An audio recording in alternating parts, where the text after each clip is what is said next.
날마다 나를 살리는 큐티 이성훈 목사입니다. 오늘 큐티 본문은 에베소서 5장 15절에서 21절까지입니다. 오늘도 주의 말씀으로 인도하시는 하나님 감사합니다. 지혜 있는 성도가 되기를 원합니다. 말씀해 주시옵소서. 듣겠습니다. 지혜 있는 성도가 되려면 첫째로 세월을 아껴야 합니다.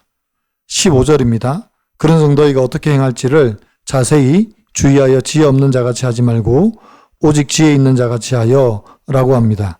사도 바울은 어제 본문에서 빛의 자녀들처럼 행하라고 말씀하셨습니다. 그리고 빛의 자녀들이 맺어야 할 열매가 곧 착함과 의로움과 진실함이라고 하셨습니다. 그리고 오늘 빛의 자녀들이 어떻게 행할지에 대해서 우리에게 이렇게 말씀해 주십니다. 먼저는 지혜 없는 자같이 하지 말고 라고 했는데 여기 지혜 없는 자의 영어 성경의 표현은 무식함, 무지함이라고 나와 있습니다. 결국 지혜 없는 자는 하나님을 알지 못하는 무지함에서 나오는 모든 삶의 행동과 습관입니다. 어제 말씀의 표현으로 하자면 더러움, 추함, 탐욕, 음행, 누추함입니다. 이런 삶으로 살아가는 자들을 향하여 사도 바울은 지혜 없는 자라고 말씀합니다. 반대로 그러면 지혜 있는 자는 어떤 사람입니까? 하나님을 경외하는 자입니다. 하나님의 말씀을 삶의 지표로 삼고 살아가는 사람입니다. 저와 여러분들처럼 매일 큐티하면서 하나님께서 우리에게 말씀해 주시기를 갈망하며 하루하루를 살아내는 사람들입니다. 그래서 바울은 6절에서 이렇게 말씀합니다. 세월을 아끼라 때가 악하니라고 합니다. 세월을 아끼라고 말씀합니다. 세월을 아끼라는 것은 내게 주어진 모든 상황과 기회 속에서 그것을 잘 사용하라는 말씀입니다. 하나님께서 주신 시간, 그리고 삶의 공간, 심지어 직장과 가정, 그리고 언약 공동체를 통하여 모든 것을 잘 사용하고 낭비가 없는 삶을 살아라고 말씀하시는 것입니다. 많은 사람들이 자기에게 주어진 삶과 세월을 잘 선용하지 못하고 있습니다. 특히 우리 자녀들이 게임이나 유튜브 혹은 다른 SNS로 시간을 낭비하는 것을 많이 보게 됩니다. 자녀들만 그런 것이 아니라 심지어 어른들도 핸드폰을 손에서 놓지 못하는 사람들이 얼마나 많은지 모릅니다. 이제 핸드폰과 SNS를 내려놓고 하나님의 말씀을 통하여 주를 알아가는데 더 많은 시간과 자신을 들여서 세월을 아끼는 저와 여러분의 삶이 되기를 간절히 소망합니다. 적용 질문입니다. 여전히 세상 사람들과 같이 무지하고 어리석게 행하는 내 모습은 무엇입니까? 나는 핸드폰 없이 지내면 불안합니까? 아무 상관이 없습니까? 핸드폰과 SNS 시간을 줄이고 큐티할 시간을 갖기를 원하십니까? 지혜 있는 성도가 되려면 둘째로 성령의 충만함을 받아야 합니다. 17절입니다. 그러므로 어리석은 자가 되지 말고 오직 주의 뜻이 무엇인지 이해하라고 합니다. 어리석은 자는 자기 뜻대로 살지만 지혜로운 자는 주의 뜻을 이해하고 따르려고 합니다. 주의 뜻을 이해한다는 것은 주의 뜻을 발견하고 찾아내는 것을 말합니다. 그러면 어떻게 발견하고 찾아냅니까? 주의 말씀을 통해서 발견하고 찾아냅니다. 우리가 주의 말씀을 묵상하며 성령께서 우리 가운데 오셔서 그 말씀을 깨닫게 해 주십니다.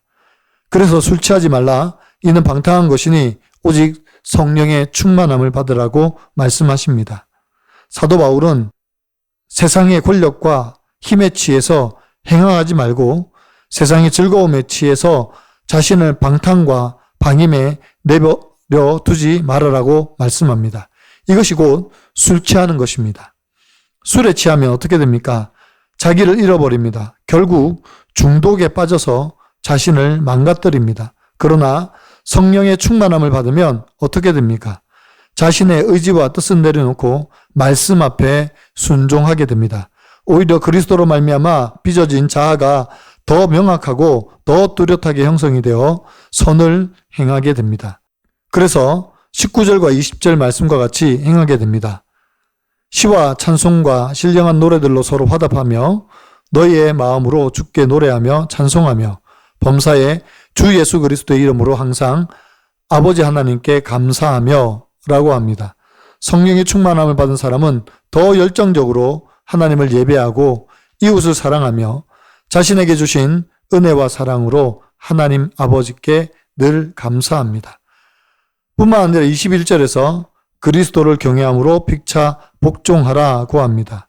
그리스도를 경외함으로 서로 피차 복종하며 섬기게 되는 것입니다. 여러분 어떻습니까? 지금 내 안에 무엇으로 가득 차 있습니까? 성령으로 충만함을 받기를 얼마나 사모합니까? 오늘 내가 감사한 일은 무엇입니까? 내가 죽게 하듯이 복종해야 할 사람은 누구입니까? 오늘 큐티의 묵상 간증은 감사함으로 인내하는 삶이란 제목의 한 자매님의 묵상 간증입니다. 저는 학습 장애가 있는 둘째 딸을 양육하고 있습니다.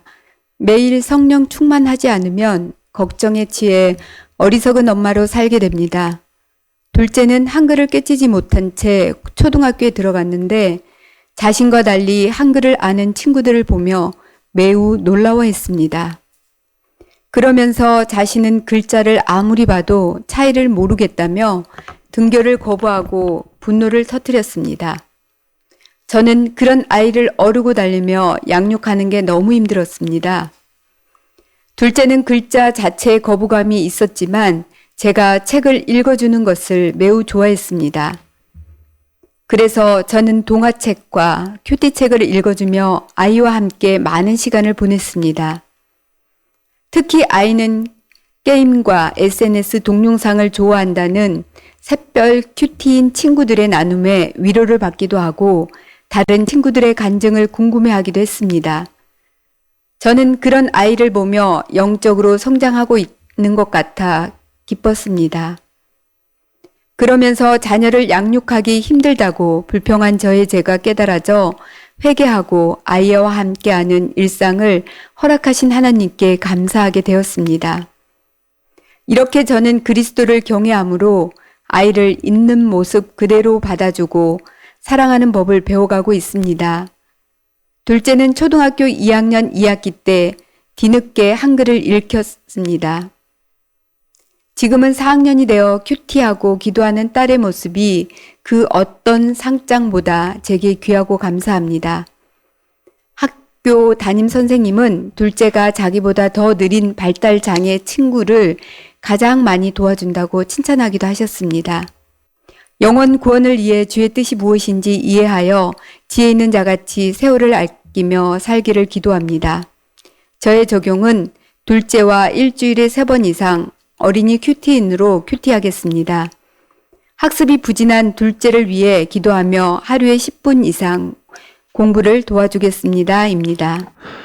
사랑하는 성도 여러분, 지혜 없는 자같이 세상의 풍습과 유혹에 넘어가지 않도록 날마다 성령을 구하는 저와 여러분이 되시기를 바랍니다. 세상에 취해서 살지 말고 성령에 취해서 살아가시기 바랍니다. 그래서 우리 가운데 부어주신 하나님의 은혜와 사랑을 분별하고 그것에 감사하며 살아가기를 소망합니다. 세상을 향한 열정을 내려놓고 하나님을 향한 열정을 가지고 예배와 찬송으로 주 앞에 나가며 희생과 섬김으로 지체와 이웃을 사랑하며 섬기는 저와 여러분의 삶이 되기를 간절히 축원합니다.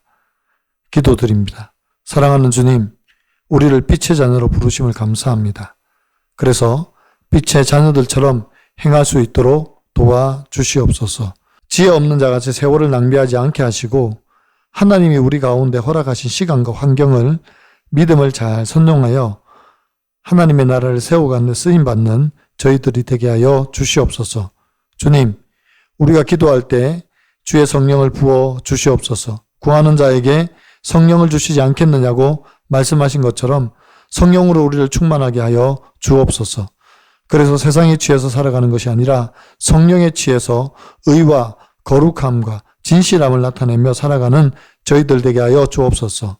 날마다 주의 말씀으로 하나님을 예배하고 찬양할 뿐만 아니라 이웃과 지체를 향하여 희생과 섬김으로 피차 복종하며 살아가게 도와주시옵소서. 그래서 그리스도의 향기를 나타내기를 소원합니다. 예수 그리스도의 이름으로 간절히 기도드리옵나이다. 아멘.